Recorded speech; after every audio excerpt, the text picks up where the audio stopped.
Okay, so in the last lecture, I talked about equivalent circuits, and I said there's a special equivalent circuit that we use all the time, and that's called source transformation. That's what I will talk about here.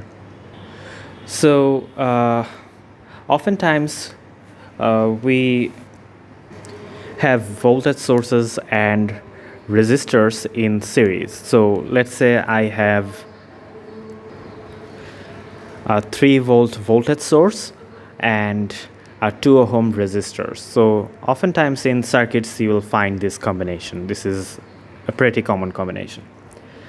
So there's an equivalent circuit to this, and first let me draw that, and I will show you the justification later.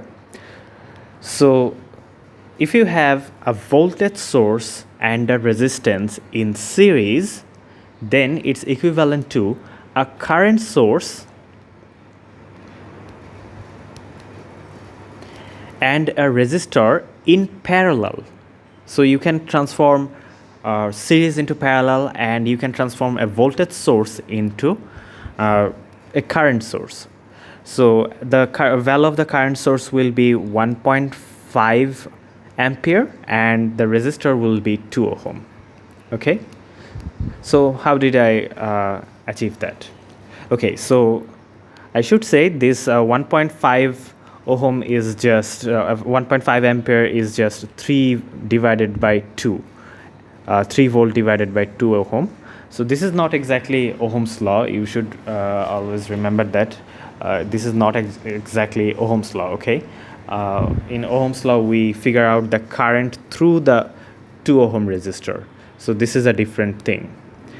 But it turns out if you use a current source and resistance in parallel with values like this, they will exactly be equal. Okay, so in general term, if you have a voltage source, a resistance of R1, a voltage of let's say V1, okay, let's call it I don't know, let's call it VA, and we want to find out the equivalent circuit for this. We have to find the relationship between V1, V2 and the current, right?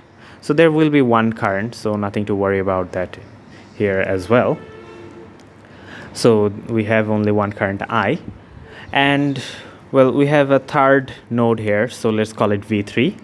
So for the VA voltage, VA is the value of the voltage. Okay, so like we had VA equals 3 volt in the earlier example. So I'm here, I'm showing it a general value, general picture here. So you have V3 minus V2 equals VA for the voltage source, and then I have V3 minus V1 equals IR1. Remember, it's V3 minus V1 because we are using Ohm's law, and this is positive terminal and negative terminal since the current is entering through V3. Okay, so keep in mind it's not V1 minus V3. And okay, so we multiply them with -1 to help us cancel out the V3s. So V3s cancel out now, and V1 minus V2 equals VA minus IR1. So this is the relation between the terminal voltages and terminal current I. Okay, so if we find another circuit with exactly same equation, then of course they are equivalent. Okay, so let's say we have another circuit. We already know the answer, so let's go ahead and draw it. So let's say the current here is IA, and we have a resistor, say R1, and we want to figure out the equation for these values here, V1, V2, and the current being I. The current splits up into two currents and whatever. So now we have for since we can actually write a KCL equation here, right? So the current I is entering. So okay, so my goal here is to figure out this current I1. So from this node, current I1 is exiting, so plus I1. IA is also exiting, so plus IA, but I is entering, so minus I equals 0. So we have I1 equals to I minus IA, of course, because I is splitting up into IA and the rest of them is just I1, okay? And what's I1? Well, I1 is just well, I can write the Ohm's law for resistance R1 and it will be very clear. So we can have V2 minus V1 equals I1 R1 because the current through the resistance is I1. And we can replace the value of I1. So we have this, and we can replace the value of I1 here. We have 1 by R1. Sorry, this should be V1. V2 minus V1 equals I minus IA. And if you write it like this, you have I R1. Okay. So, okay, so the equation. Okay. So let me write it like this. The previous one was written like this. So let's multiply them with minus 1. So V1 minus V2 is IAR1 minus IR1. I just multiplied the previous equation with minus 1 to match this. Look, the previous equation had V1 minus V2. We also have here V1 minus V2. Then we had VA. This time we have IAR1. But the rest is same, minus IR1. So we have almost exactly the same thing, except here we had VA. And so if we have VA equals IAR1, if we can take such a current value or voltage value, then of course we will have the same equation and the terminal voltage relationship will be same and we'll have an equivalent circuit. So here we have IA equals VA by R1. So if you have, for example, in the main example circuit, we had 2 ohm and 3 volt voltage source. So VA equals 3 and R1 is just 2. So if we take IA, that is a current of 3 volts divided by 2 ohm, that is 1.5 amperes. So if I take a current source of 1.5 amperes and a resistance of R1, that is just 2 ohm, you will have the exact same equation. So here you will have the equation V1 minus V2 equals 1.5 minus IR1, and so basically 2I, since the value of R1 is here just 2, and you will have the exact same equation V1 minus V2 equals 1.5 minus 2I. So the exact same equation, and that's why they're equivalent.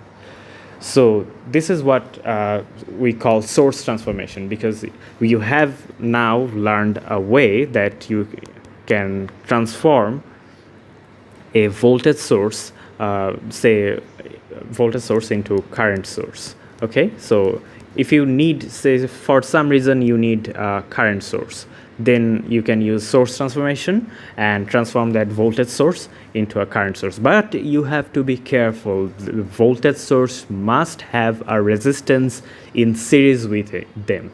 Or you can go this way around as well. So if you have a current source and a resistor in parallel, you can convert them into a voltage source and resistance.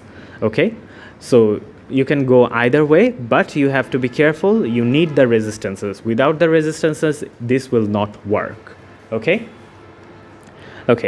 So let's use this source transformation technique. This is what we call source transformation because the source is kind of changing. Transformation. Okay, so the source transforms, the voltage source transforms into current source. Okay, so let's see this in an example. Okay, so we have this circuit here, and we are asked to figure out the voltage between these two terminals. Okay, so we have to figure out, say, the VO, the output voltage, okay, the voltage around this terminal using just source transformation. Now we can do this using nodal analysis, but using source transformation is much easier because you don't have to do any maths. You will see shortly. Okay, so first off, as you can see, this is basically just using equivalent circuit to shorten the circuit down to just a few elements. Okay, so we want to keep this thing as it is. Okay, so we don't want to change anything here because this is where our result stands, right? So we don't want to change anything about this. Sorry, let me fix that. Okay, so first I can see that we have two resistors here, so I can just erase this 4 and 2 ohm and replace this with just one resistor, 6 ohm resistor, right? So we have now a 6 ohm resistor. Okay, so what now? Well, if you can see that we have two voltage sources, one voltage source and a resistance here on the left side, and a current source and resistor in parallel on right side. So what I want to do is I want to change this into a current source. Why? You'll see in a minute. So if I do change it, so the current source will be 12 divided by 6. So the current source will be 12 divided by 6, that is 2 amperes, and the resistor will be just 6 ampere in 6 ohm in parallel. Okay, so let's replace it like that.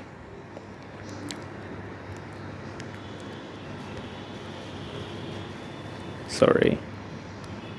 So the current source is here 2 ampere and the resistance will be 6 ohm. Okay, just like I told you guys here. Okay, so let's remove that now. Now why did I do that? Okay, that's because you can see here we have all the resistances in parallel, right? So now if I want, I can add these two current sources, because even though they are far apart, they are basically in parallel, because look, this is one giant node and this is one giant node. So even if you are doing nodal analysis, you can use our source transformation. It will reduce the number of nodes as well, right? So you can use that as your advantage as well. So if you have two elements in between two nodes, the same nodes, then they are parallel. So this 2 ampere and 4 ampere current sources are in parallel, and as we just learned in the last video, current sources in parallel just add up. Okay, so you can use one 6 ampere current source for this, and our resistor, this 6 ohm, 3 ohm and 8 ohm resistors are all in parallel. Okay, so you can use them and you can use them. So the parallel connection of the total parallel equivalent resistance for them will be something. Okay, you know what, let's not touch the 8 ohm, like I said. Okay, let's not touch the 8 ohm resistor. We will shrink down everything else around it. Okay, so we have the 6 ohm and 3 ohm resistors in parallel as well, and the equivalent parallel resistance for that will be a 2 ohm resistor. Okay, so if you do the math, 1 by 6 plus 1 by 3 is just 1 by 2.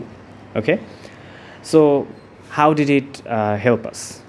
Well, you can basically use anything at this point. Well, I would like to use current division rule. So or maybe you can do another source transformation. Maybe you can do the reverse source transformation. So you go from current source to voltage source. So when you come from voltage source to current source, you divide by the resistance, and when you go from current source to voltage source, you do the reverse source transformation. Then you have to multiply the resistance with the current. Okay, so you have 6 ampere times 2 volts, 2 ohms, so you have 12 volts here, and the 2 ohm resistor will be in series this time because we are doing source transformation here, and then we have the 8 ohm resistor, and we have to figure out the voltage here. So you can use the voltage divider rule here, or you can use the current divider rule in the previous one. So the voltage, you have 12 volts, and the voltage will be divided proportionally between 8 and 2. So you have V output will be just 8 divided 8 plus 2 times 12. So the 12 volt voltage is being equally divided into the 2 ohm and 8 ohm resistors, and it is getting the 8 portions of that. Yeah. Okay, so you have 8 divided by 10 times 12, and you have 3.2 volts. So this will take, okay, so no, not maybe 3.2. Okay, you have 9.6 volts. Okay, so 9.6 volts, that's the value of V output. Yes, so this is how we use source transformation to reduce circuits and reach the result without actually doing any nodal analysis. Okay, no equation solving, nothing, just reducing down the circuits. All right, so one thing to be